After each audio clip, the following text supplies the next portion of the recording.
Kematian siapa, Mbah? Apa kita akan mati? Tanya Diro dan Bageng dengan rasa takutnya. Tekai ndonga marang Gustimu, jawab Mbah Samin. Ada baiknya kalian nginep di sini. Nanti kalian balik rumah setelah salat subuh atau setelah pagi tiba. Baik Mbah, nyong manut karo simbah, ucap Diro dengan khas bahasa ngapaknya. Mbah Samin menyodorkan kantong putih ke Bageng dan Diro yang ternyata berisi garam. Pegang garam ini, bacakan Fatihah 3 kali dan bacakan juga ayat kursi 3 kali. Perintah Mbah Samin ke Bageng dan Diro. Bageng dan Diro pun menggenggam garam yang diberi oleh Mbah Samin. Sembari komat kamit baca surat Al-Fatihah dan ayat kursi seperti perintah Mbah Samin. Selesai komat kamit baca itu, si Bageng meniupkan ke genggaman tangan mereka yang berisi garam. Lalu apalagi Mbah yang harus kita lakuin? Tanya Bageng dan Diro. Taburkan garam itu di depan rumah, jawab Mbah Samin. Depan rumah siapa Mbah? Tanya si Diro. Rumah ini. Doa itu bisa menjadi pagar untuk menjaga kalian sewaktu tidur. Baik Mbah, jawab si Diro. Mbah Samin menyodorkan air putih ke Bageng dan Diro. Ini diminum, baca doa, minimal bismillah. Secepatnya kalian taburkan garam itu, perintah Mbah Samin. Iya Mbah, jawab Bageng dan Diro. Mereka pun menaburkan garam tersebut di depan rumah Mbah Samin. Sampai selesai, dengan cepat mereka kembali masuk rumah Mbah Samin. Tutup pintu itu dan kunci pintu itu, perintah Mbah Samin. Iya Mbah, jawab si Diro dan si Bageng. Kembali si Diro dan Bageng bertanya ke Mbah Samin. Mbah, maksud dari tumbal yang Mbah bilang tadi itu apa Mbah? Siapa? Apa kami? Insya Allah Gusti lindungi awakmu le. Sesuk awakmu bakal ngerti.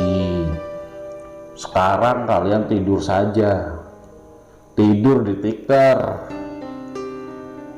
Ojo turu ning dhuwur, ucap Mbah Samin ke mereka, yang sambil melangkah masuk ke salah satu ruangan dalam keadaan takut, bingung, panik yang dirasakan dan dialami oleh Bageng dan Diro. Mereka pun tidak bisa tidur. Kejadian itu terus membayangi mereka. Sembari berdoa, berzikir, Bageng dan Diro memaksakan memejamkan mata. Mimpi itu terasa sangat nyata, ujar si Bageng, yang dimana Bageng kembali berada di sungai tersebut, tepat di kolam perangkap ikan yang Bageng dan Diro buat. Tampak jelas sosok anak kecil yang sedang menangis lirih dalam posisi jongkok. Dek, sapa si Bageng sembari memegang pundak anak itu. Tengok anak tersebut dan menatap si Bageng. Kamu kenapa? Sore-sore di sini sendiri. Rasa waktu sore yang dirasa oleh Bageng waktu itu.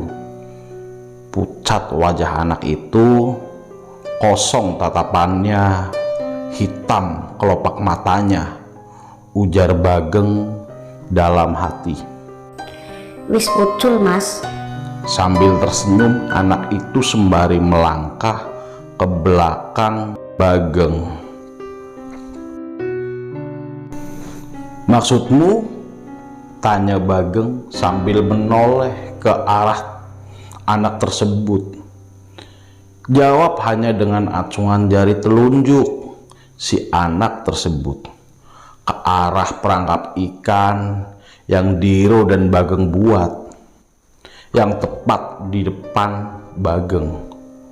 Oh, tempat pijahan perangkap ikan. Sambil memperhatikan kolam perangkap ikan tersebut, si Bageng kembali bertanya, "Kenapa?" Diam, tak ada jawaban. Si Bageng kembali menoleh ke belakang, dan ternyata anak tersebut sudah tidak ada. Heran si Bageng karena anak itu. Ucap Bageng dalam hatinya.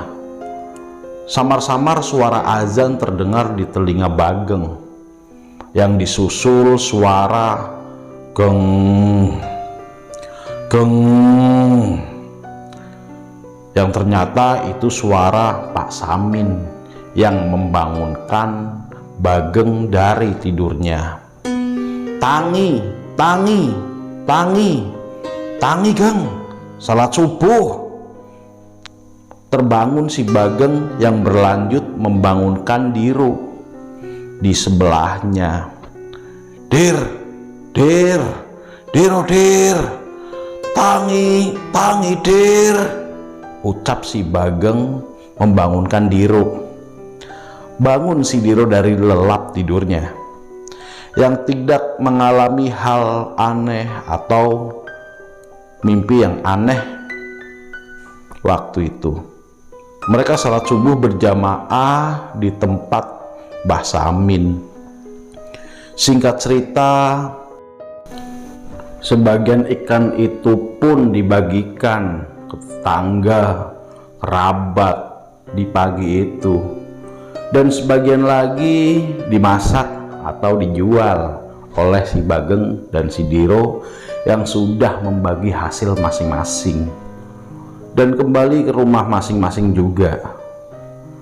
Sore hari sekitar jam 4, Bageng dan Diro nongkrong lagi di warung sambil ngopi-ngopi bersama beberapa warga atau tetangga di situ. Ngobrol ngalor ngidul, wetan kulon pun terjadi. Terdengar dan terlihat beberapa orang yang berlari sambil teriak, "Tolong, tolong, tolong, tolong! Anak apa? Anak apa?" tanya warga yang mengopi di warung itu. "Anak mayit, ada mayat," jawab orang tersebut. "Nang di mana?" "Di kali, di sungai," jawab orang tersebut. Kaget dalam hati Diro dan Bageng dengar hal tersebut, yang dibarengi para warga dan orang di situ berbondong-bondong ke sungai untuk memastikan informasi itu. Rasa penasaran Diro dan Bageng pun menjadi dorongan mereka untuk ikut cek ke sungai tersebut. Melangkah mereka atak-utuk ke sungai tersebut. Tanya Diro ke Bageng, "Geng, apa?" "Stop, aja takon disit," jawab Bageng ke Diro. Singkat cerita, sampai mereka di sungai tersebut, sosok mayat bocah ditemukan tepat di kolam perangkap yang Diro dan Bageng buat semalam. Kaget Bageng dan Diro karena pas malam itu mereka nggak ngelihat apa-apa, mereka nggak ngelihat mayat. Bageng memperhatikan mayat tersebut. Ternyata mayat anak tersebut seperti sosok anak dalam mimpi Bageng semalam. Ucap Bageng dalam hati, yang ternyata anak itu hilang di sungai tersebut sudah beberapa minggu yang lalu dan baru ditemukan waktu itu. Benar kata Mbah Samin, ucap Bageng ke Diro. Iya Geng, bener, jawab si Diro. Dalam hati mereka, ya itu anak pendatang.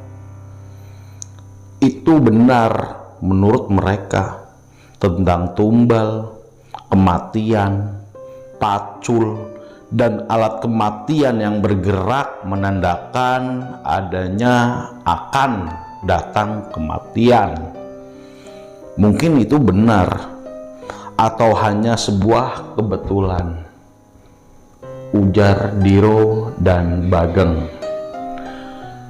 Terima kasih, seperti itu teman-teman cerita dari Bageng dan Diro.